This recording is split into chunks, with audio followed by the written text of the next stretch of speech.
இயேசு உங்களை நேசிக்கிறதுனால, அதுவும் நீங்கள் அவரோட நடக்கிறதுக்கு உங்களை அர்ப்பணித்ததுனால, தினமும் உங்களோட பேசி உங்களை ஆசீர்வதித்து கொண்டே இருக்கிறார். இன்றைக்கு உங்களுடைய குடும்பம் ஆசீர்வதிக்கப்படணும், உங்கள் வீட்டில் உள்ளவங்க பாதுகாப்பு ஆசீர்வாதமாக இருக்கணும்னு ஆண்டவர் விரும்பி உங்களுக்கு ஒரு வார்த்தை தருகிறார். உன்னுடைய வாசஸ்தலத்தின் தாழ்பாள்கள், வீடுன்னா ஒரு தாழ்பாள் இருக்குல்ல, பாதுகாப்புக்காக அதை ஆண்டவர் பலப்படுத்துவாராம். அப்போது உங்களுடைய குடும்பத்தை தேவன் பாதுகாப்பேன் என்று வாக்கு கொடுத்து உன் பிள்ளைகளை ஆசீர்வதிப்பேன்னு சொல்கிறார். அப்போ உங்கள் வீட்டில் இருக்கிற குடும்பத்தார் 2 பிள்ளைகள் மேலே ஆண்டவர் அக்கறை உள்ள தேவன். முதலாவது நான் பாதுகாப்பேன் என்று ஆண்டவர் சொல்கிறார். நீங்கள் பயந்து கொண்டு இருக்கிறீங்களா? என் பிள்ளைகளுடைய எதிர்காலம் எப்படி இருக்குமோ தெரியலையே, காலம் பொல்லாததாக இருக்கிறேன்னு நினைக்கிறீங்களா?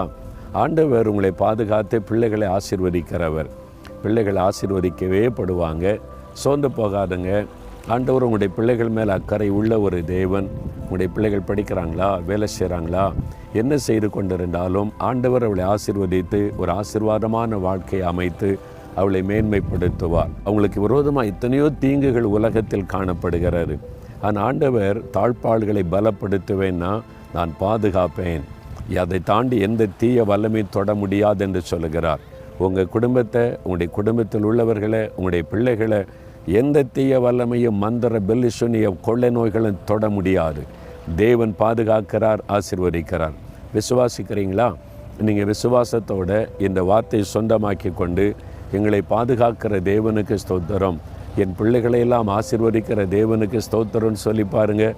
அந்த ஆசீர்வாதம் உங்களுக்கு நிறைவேறுவதை நீங்கள் காண்பீங்க. ஜெபிக்கிறீங்களா?